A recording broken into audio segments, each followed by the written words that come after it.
Yeah, still can't hear. Anyway, the second part of Logic Rolls the Dice, this was kind of disappointing because he just agreed with me through the first, whatever, 3/4 of it, in terms of explaining metaphorically an idea of what the brain is doing, even though it's not doing it the way we're saying it. It's the end result of what we say is the end result, kind of a thing. Perception comes in. You could even think of it like one of those electronic windshields, like on an airplane, that has the instruments projected on it, and you can still see through them. It's kind of like how we perceive. We see, sense data comes in, kind of raw. The brain, part of your brain, works at creating an enhancement of that reality, dimensionalizing it, combining all the sensations into what we call our consciousness, this rich field of experience. And it adds the extra sense data of, whoa, what was that? Spooky. And feelings, good, comforting, pleasant, not comforting, too hot, too cold, all of that kind of stuff is kind of sent in there, not just as information, but as a visceral, value-tainted sensation, and that's where value comes from. So they say that sense is just artificial, therefore the sensation itself is artificial, therefore the whole thing is artificial, therefore it isn't anything to take note of. And I'm just making the rational argument that experiencing it, for a synthetic, it's one hell of a reality. I mean, you just can't make a realer synthetic. And what's a synthetic anyway? Which is just a complex derivative. The pieces of the car individually can't move, but when tied together, they create movement. That kind of thing. So anyway, the rest of the brain function is just the idea that the other part of our brain sees this enriched environment we're living in, and it reacts to those sensations. It whoa, bad, bad, bad, good, good, good, bad, bad, bad, and it sees that, and it tries to work it out so the good happens, not the bad. And so it weighs the different values. So it weighs how hungry you are versus how scared you are, that kind of stuff. And your consciousness is just watching. It's just the byproduct. It's the mixing bowl. You can't mix the ingredients unless you mix them in a bowl. The bowl is the consciousness. It's the thing it's the place where it happens, so to speak. The extemporal space, the whatever. The place that isn't really a place, but is just a byproduct. It's just the byproduct. It's just the I don't know how to, the stuff the strings have to be tied together somewhere for all the stuff to be blended, and that's what ends up happening when it's blended. It ends up creating this thing called consciousness as a byproduct. But metaphorically, you could just look at it as the ingredients are all here, the input-output reflexes, and the enhancement of experiential value tainting. That's all thrown in, and it's mixed, and you watch it happen. Alright, and so then it gets into some crap here about this whole, again, what's the meaning of this thing? What's the character of it? It's just all this wishy-washy. 1 minute he says, yes, it has value. The next minute he just says, it doesn't have any meaningful value. So what's the point? It just doesn't mean anything. There's no point in using these words this way. It's just gobbledygook. And, Then he's going to talk about things like free will and shit. And you're just saying, well, yeah, okay, 6 months ago you emphatically said the exact opposite. Now you're emphatically saying something else. What will you be saying 6 months from now, huh? It's just irritating, emphatic people who change their mind every 3 months. Yeah. Yeah, that's just not a great thing to have around. What do I want to add in terms of the bite of it? I'm still going to argue that all we're really, to me, the only real argument is you really don't have a choice. If you're going to argue that you say it doesn't matter, that sensations have no value, then prove it by showing how you don't care what you feel. Prove it by just demonstrating that you can overcome whatever silly impulse it is that stops you from experiencing suffering, if it's nothing. I mean, quite clearly it is something, and you're just playing a game. And the only argument is that this is something different when you're doing it or than when somebody else is doing it. And the something isn't different. And so it's just a logical statement that says, why do you treating one something one way and another something another way when you can't describe a meaningful difference between those two things? You just can't say it has value when it's here and it doesn't have value over there. It's not logical. That's the argument. You're just rationalizing selfishness, and they're not doing anything else. And it's a really poor rationalization, because like I said, they haven't come up with one statement explaining, besides some sort of selfish notion in their head, why they always reliably take care of the sentience they're riding on, and they reliably discount and diminish any obligation to take care of any other one. It's just fucking hypocrisy. Duplicitous, dishonest, inconsistent behavior. Fundamentally not logical. Inconsistent without good cause.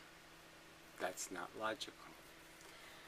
Alright, so finishing up somewhere around, let's see, this is me talking some more, so let's just right about here. See what we get. Significant. It's also going to find somebody pointing a gun significant. Yeah. No, I mean, I agree with all of that. But my reason for, by the way, I do actually want to reduce suffering. Right, I do want to. Could you put that in other words? Like, could you say, I rationally understand, I logically understand the obvious truth that I experience suffering as a negative. There's no real practical capacity, any real evidence that it could be anything else but a bad or degraded circumstance, and that the only rational thing to do in the presence of degraded circumstance is to, in some way, at least wish it wasn't degraded. I mean, if that's the minimum statement, well, it's certainly the least you can do is wish or want that it not be degraded. Okay, maybe my actions don't always reflect that. Okay, fine, you could argue that, but it is something that I value, or something that I want to do. Right. I mean, but is this meaningful? Again, I mean, to tell me what you want to do is like telling me what you find attractive in other people or something, or some other kind of bullshit. I mean, if these are just an expression of some sort of irrational personal taste, I like the smell of roses. You're going to go into some depth in the fact that you like the smell of roses, because it's a certain kind of fragrance, and it's a certain... Who cares? So if all you're going to be describing is some subjective emotional crap for which you have erroneous foundations, you know, nothing of integrity, you just happen to be conditioned that way. You just happen to like stripes. There's no rational theory behind it. It's just something you personally find comforting. Well, that doesn't mean anything, does it? I mean, does that mean anything philosophically? I don't think it means anything so philosophically. It's like, tell me what your favorite color is. I mean, is there anything philosophically meaningful in that kind of discussion?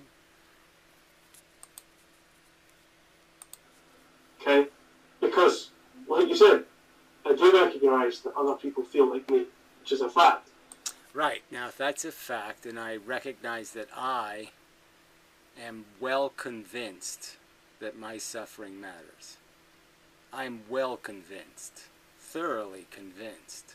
So thoroughly convinced that, you know, in some cases, if no one's looking, yeah, I'm going to be a cheater. I'm so convinced my suffering matters.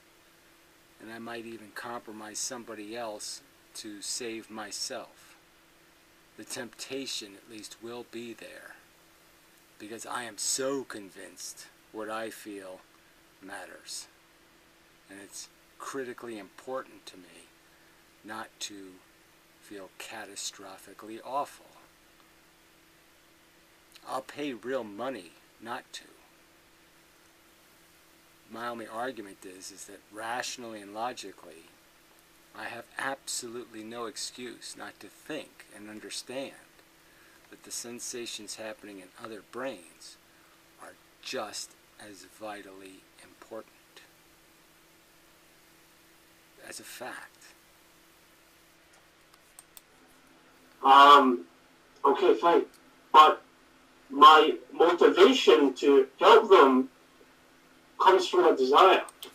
Well, again, you're saying that's how you function. I'm saying that has absolutely nothing to do with how I have learned to live life or what I've learned through living life.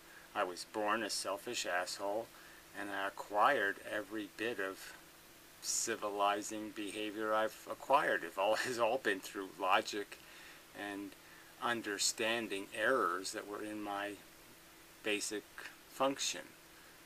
That it was an error to think you could just live selfishly and everything's fine. That you could just run other people over or step on their feet or do whatever the fuck you wanted and everything would work out just great, because it wouldn't. You would hurt people unnecessarily and cause harm and pain and suffering, and that would be bad. These aren't things I knew. These are things I learned. So I just don't know what the fuck you're talking about. What you want. You mean what you want by informed knowledge. By informed desire. You just really can't tell me that by this time in your life you haven't figured out that most of your desires have to be informed by the context in which you're going to exercise them. That you can't just get in your car when you're drunk and drive. There's all kinds of things you just can't do. Even though you desire it, you just can't do that because it doesn't make any sense. You will break something as valuable as what you're attempting to preserve. Your own comfort will come at a cost of somebody else's discomfort, and you do, in fact, know that doesn't add up. And you're just pretending that philosophically you think otherwise, when everything in your behavior indicates you do not. So why the pretense except as a rationalization to excuse the behavior you just don't wish to be burdened by? Doesn't come from reason. There's it. Doesn't come from reason. Well, I'm just saying that I think for most people, almost everything they do, how they piss, how they shit, how they do everything in their life comes from reason. They learn how to do it in a efficient, non-threatening, non-unnecessarily destructive manner. They like and they understand the value of not being unnecessarily toxic to other people. They understand why it's not a good thing to take a drink of water and then shit in the stream. reason can just recognize the facts. A substantial thing to be able to do. So to say it can just recognize the facts point all over the place. Fact, I'm pointing a gun. Fact, you can see one of the bullets in the little wheelie thing. Fact, you can see that the trigger's halfway pulled. Those facts will add up to something and oblige you to react differently than if the fact was you saw there was no bullets in the little chambers and my finger wasn't even on the trigger. Facts add up to things, jackass. They're about the most important thing that's happening around us, is identifying facts. Identifying facts and adding them up is what philosophy is. Shit for brain. It's understanding reality, describing reality accurately. And you have to do that by collecting facts. It is a fact that they feel like me, okay? I feel such and such, okay? If you blah blah blah blah blah, sorry. I can't hear, but he also can't speak sometimes. Reason can just recognize the facts. It is a fact that they feel like me, okay? I feel such and such, okay? And what then? Well, I'm just saying it's a pretty significant fact, right? I don't know what exactly he said, but somebody feels, somebody else feels. This is significant facts. Most of the universe is not feeling anything. Only a tiny, tiny fraction of the matter in the universe is doing this feeling thing. It's a pretty powerful and magnificent thing that's happening to us. So if it doesn't impress you, you say, well, what then? Well, what does that mean? I think it means almost an infinite amount of things. Its difference from everything else means it creates almost the whole universe of strings of entangled meaning, description, incredible grounds for deep description. I mean, where do you see any ought beyond? I mean, you can't make it any simpler, right? I mean, over and over and over again. He's saying, okay, something's broken. Where do you see an ought? Let's see how else to describe it. I mean, we're just saying that the very nature of this bad thing is, by definition, if it doesn't impel, necessitate action, it wouldn't be bad. So it's a thing that is what it is by definition. So as soon as I've identified it as bad, I'm certainly putting it in that category.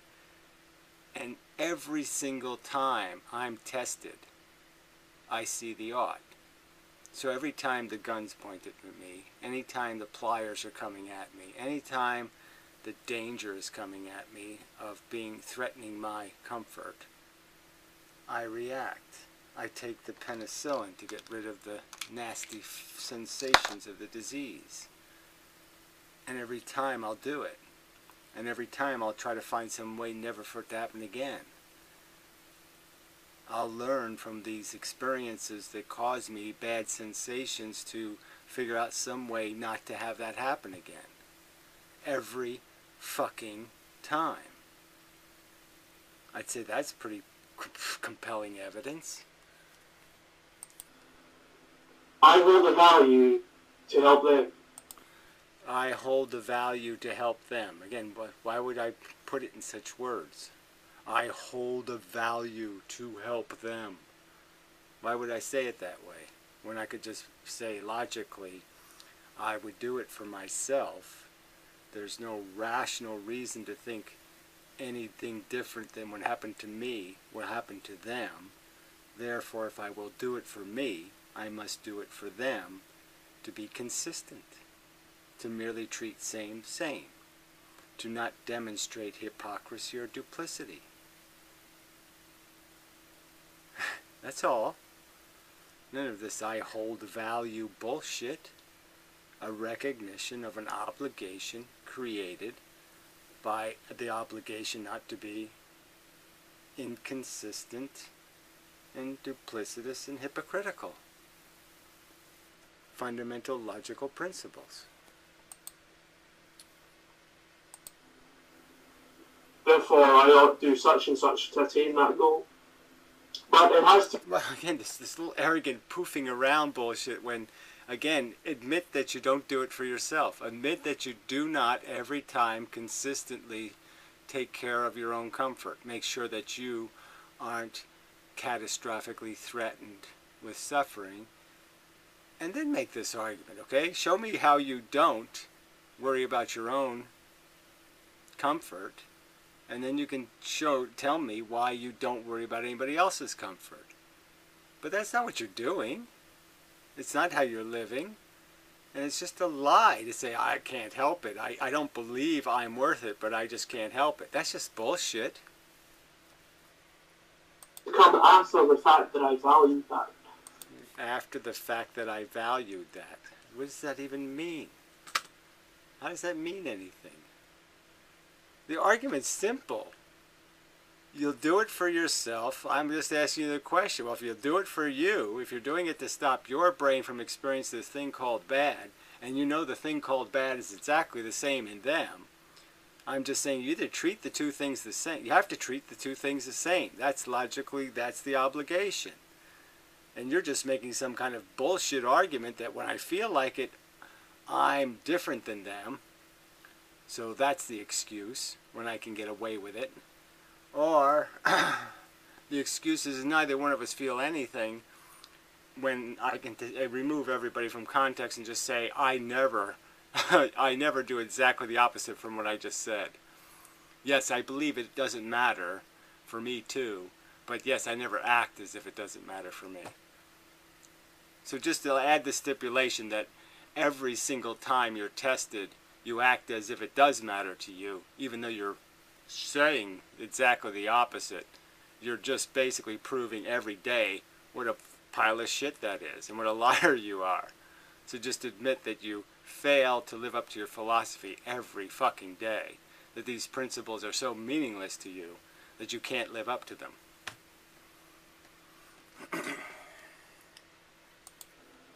I don't experience their suffering.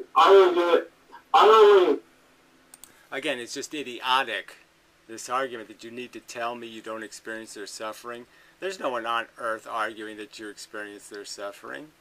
No one in this argument, no one ever in this argument was ever claiming you experienced their suffering and that's why you have it. There's an ought. It's because you experienced their suffering. I never did Hume face somebody making that argument. Did anybody ever make the argument in the history of philosophy that you actually feel somebody else's suffering and that's why there's an ought?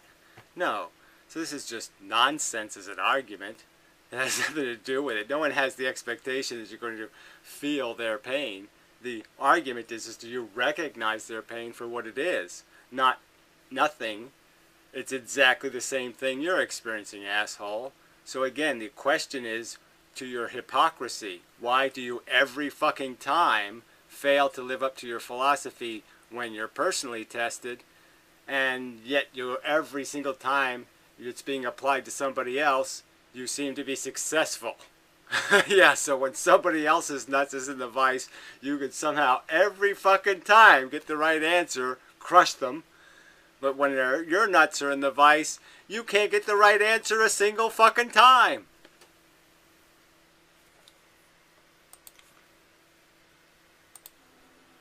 I only experience their suffering in a roundabout way. Yeah, whatever, in a roundabout way. I couldn't care less. I don't care whether you feel their suffering. You know what I mean? If you felt every inch of their suffering, it wouldn't change the argument one fucking goddamn bit. Because all I'm arguing is what they're experiencing is still just as much as what you're experiencing when you're experiencing without them even thinking about you. So I don't really give a shit about all this, whatever it is, this feelings into action crap. That's not the point here. The point is that what motivates us is that once we have established that we won't be hypocrites or liars or cheaters or thieves, then a whole bunch of behavior changes for us. and we find it repugnant and repulsive mechanically. And we'll just not do it out of a matter of principle, knowing that if we do it, we will have violated the very foundation upon which we walk, and that our lives will now have no meaning as being anything of integrity or character, and that we won't really be able to look in the mirror and all that kind of crap. And that's really what this is about. But I mean, I'm just saying that establishing the idea of a principle to mean something just really has to do about whether or not you're going to be a hypocrite. So I mean, the strength of your principles just means how strong is your principle of integrity. How much of are you a man? Or are you a fucking lying cunt cheater? Like a Hothliday. Yeah, are you a man or are you a Hothliday? Feel outrage when I see someone being tortured. Right? I think you do as well, right? But I don't use it as an argument. I do a lot of things. I get boners when I look at women's vaginas. Really not relevant. I get angry at people for a lot of reasons, and I'm not proud of them. They're not philosophical arguments. I am emotional about this. No, I don't really want to make that argument. Okay, the argument from, I'm having an emotional problem with your behavior. That's really not the argument I'm making. If anybody's ever confused to think that I'm actually arguing with people and saying, I want you to be somebody I can emotionally be proud of, that's not what I'm doing. I'm making arguments because I think the truth is the most important thing in the universe for action machines to understand. If the action machines who are driven by their understanding have a wrong understanding, I want the action machines to understand the true world they're navigating, have an accurate model of it, accurately describe it, so they can accurately navigate it. That's all. Because I know in the long run, that will create a better byproduct. Cause and effect works better if that's what's happening. So, stop playing this stupid game that... I'm not playing any stupid game, motherfucking cunt. You're the one playing these silly word games where you say, I think it has, I wanted to think it maybe, possibly, maybe, could have, but it doesn't really value maybe, possibly, maybe. You're the one playing the games, asshole. You're the one who's completely reversed his philosophy 3 times in the last 9 months. So fuck you, game player. We think that suffering has no meaning, or that we... Well, look, I'm not going to argue. You're just saying, but we, okay? Now, I just played another guy's video where he said the word meaning doesn't have any meaning. He says nothing has meaning. So again, don't be saying we when you don't agree as a collective. All right? The very reason why I'm saying I don't want to be a part of any anti-natalist movement that has included in it people arguing from emotion is this very reason. I don't want to be part of a wrong we. I'm not part of any we nihilist for anti-natalism. No, I don't want any part of that shit. That's absolute fucking toxic cancer. That's logic cancer. That is a tumor, a malignant tumor of shit. And I'll have nothing to do with it. Nothing. Because it's wrong. Alright? So you can't be doing this stupid we shit when the people you're saying we don't agree with you, asshole. So get your argument straight first before you play this we card on me, fucker. Think that it doesn't exist in other people, right? Because that's like an outrageous straw man that you and your followers keep bringing up, right? I feel outraged when I see someone being tortured. Well, again, I don't care about your outrage if it doesn't mean anything. So again, to say, I feel outrage, I feel horror, I feel terror, but there are no value words that mean anything. There's no real bad in the universe. Well, guess what? That just doesn't work then. Words like hard don't mean anything if they're not bad. Okay, if you take away the meaning of bad, if you take away the negative nature of it, you take away the idea of it being significant for that very reason, that for being meaningful, these words aren't real words anymore then. They're just fucking words you're throwing out because everybody thinks they mean something when they don't. if it, you know, it's just redescribing something. You're basically just saying, look, I'm still going to use the word hell, but when I say hell, what hell means is you just play with blue marbles all day. Yeah, it doesn't sound good, but it's not bad. It's, I don't know, it's hell. That's a real difference from hell being getting jabbed with a nail in your eye all forever while your toe is on fire. I think most people do. I think logically you can recognise that they're not more important than me. Okay, fine.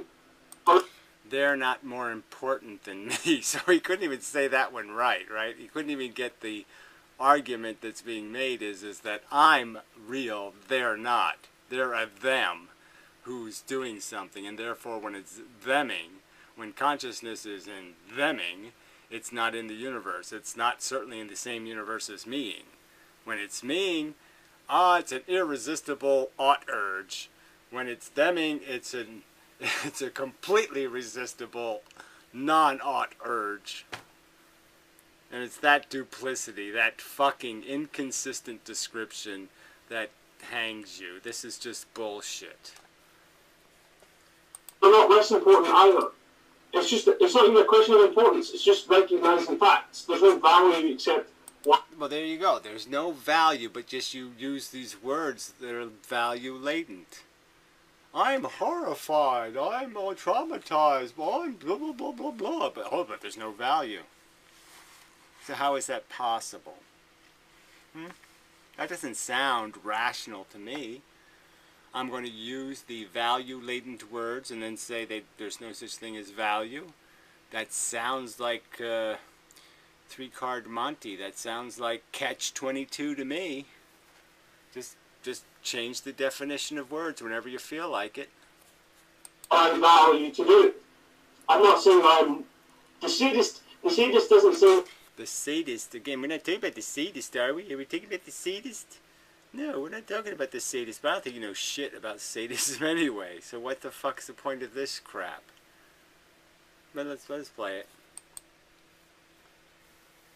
That he's objectively, as a fact, worth more than the people he tortures. Yes, well, you're just wrong. Alright, so what do you base it on? Okay, these are all recorded conversations. Bundy, Casey, Dahmer,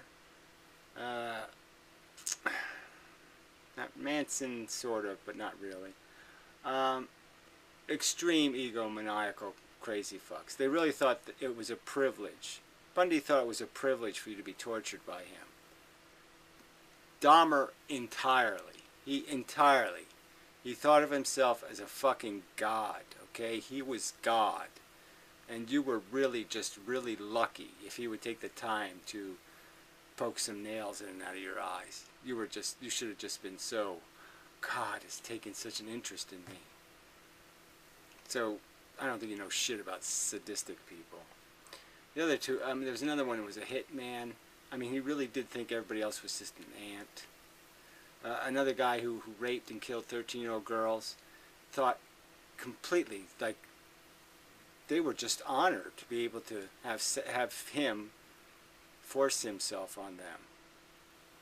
This was, now their life could get no better, and they'd have to kill themselves anyway, so he would kill them because they would just have to kill themselves anyway because their life could never get any better. This is how these people think, idiot. No, he's not saying that. He knows, he fully recognizes what he's doing. He knows for a fact that... Okay, demonstrate that to me. So you show me an interview with a sadist who knows for a fact that the people he's torturing are just as good as he is, and that what he's doing is basically just being a complete asshole. Show me the interview with that sadist. He wouldn't like it done to him. He knows that. Well, okay, But show me. what? Show me where you get that evidence from. Show me. I mean, okay. Show me. Like, this isn't a matter of logic or fact. It's a question. Yeah, it is, though. Yeah, it is. It's a matter of they have a perverse... the other guy, the guy who shot the people in the fucking cars. I mean, here's another one where he talked to the dog. I mean, all these... You know, I'm just saying, you're just so stupid to think that you really don't think these people had a rationalization to do what they did. They had a rationalization that made it harmless. Question of values. Okay, let me hear that. My argument is our brain projects. It's stupid. Question of fact. It's a question of values. There you go. It's not a question of fact. It's a question of value. It's just so stupid. If you're going to, I mean, to say that value isn't something connected to facts, to me, for what reason would I do that? Why would I extract value from the category something that can be discerned through collection of facts? Of course it can be. Of course it's connected to facts. To say that value is just some emotional expression, I think it's just absolute goddamn rubbish. To say the only thing we do is project it is stupid. We recognize it. We have two functions here. We can recognize something, or we can project something. We can create a story that's a fantasy, or we can construct a history, a documentary. You're saying that you know categorically that value is a felonious concept that only belongs in fantasy. It's gingerbread. It's, well, gingerbread's not a good example, but that's a real thing. It's leprechaun, whatever, stew. Hats, I don't know. It's something that just can't be a real thing. And how do you all know that? Hume told you so? What piece of evidence in this world? Where do I look, especially inside my own consciousness, to find this fake thing, this not realness, this unsubstantialness of experience? Where? Fuck. And again, you're just such lying little cunts. Because every time you look in yourself, you see the substance. And you are fucking totally obedient to the meaning, to the substance, to the strength of the value. Every fucking time. Put to the personal test, your philosophy fails to show up. Every fucking time. Alright, that's probably enough of a video. I could do the hospital a day thing, but I'm getting it's kind of hot in here. And I'm not running on all cylinders yet. So we'll get to those next time. There's not much to say. I mean, just hospital day is just silly. I mean, just again, just demonstrating this contempt for anything called integrity. Now he's pretending when he said, you suffering is infinitely better than me suffering. What he was really saying was, if you asked him an infinite number of times the question, would you like to suffer or would you like to impose it on him, he would always choose to impose it on him an infinite number of times. Yeah, whatever. Yeah, sure, that's what people mean when they say infinite. It would be infinitely better. That's what they always mean, is that, oh yeah, every time you ask me, I'll always answer the question the same way. Yeah, an infinite number of times. Sure. So that's what they meant. Alright, so I took care of one video right there. So we'll see if we'll even bother with the other one. It's also just incredibly stupid. Oh, okay, yeah, he had these two people in a cave. Cavemen. And he acted it out, which was really just so stupid. But the idea was is that in the end, one caveman guy beats up the other caveman guy because the other caveman guy didn't do anything when he was in pain. And the argument would be, yeah, that's exactly what would happen. Like say the caveman guy got herpes, and then the other caveman guy found out you had a whole box of condoms. Or, you know, say you had a migraine headache and you had a whole bottle of Anacin. Say he drank poison water and got sick, and you had a whole bottle of Clorox. That's when you get beat up. Not being able to do something for somebody isn't a crime, Hofladay. Okay? Not being able to cure somebody's cancer. No one's arguing you're a criminal because you failed to do something. The point is when you could do something and you did nothing, would somebody have a right to punch you in the face? And I guess I would argue that if my little girl is going to get hit by a car and you could have, at a minor risk, waved in front of the bus, minor risk that you might get your hand hit by the bus, but that'd be the worst thing that would happen. Your hand might get broken. And you could have stopped the bus and you didn't. Yeah, I might punch your fucking face in. I might think you suck and that you probably deserve to be hit by a bus. Yeah, really good. You know, hit well by a bus. Well hit by a bus. Yeah. So I don't think your story means shit, because it has nothing to do with the subject. The subject isn't failing when you can't do anything. The question is, you failed when you could have done something.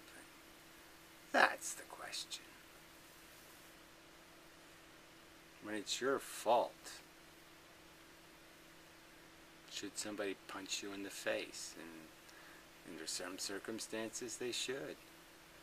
And you yourself should be humiliated and disappointed that you couldn't rise to the occasion and do a hell of a lot better than you did.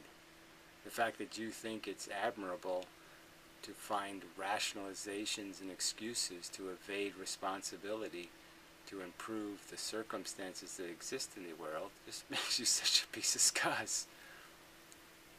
Yeah. You really do suck. Profoundly. With an infinite character. You suck with an infinite character. There's an infinite nature to your suck. Anyway, till next time.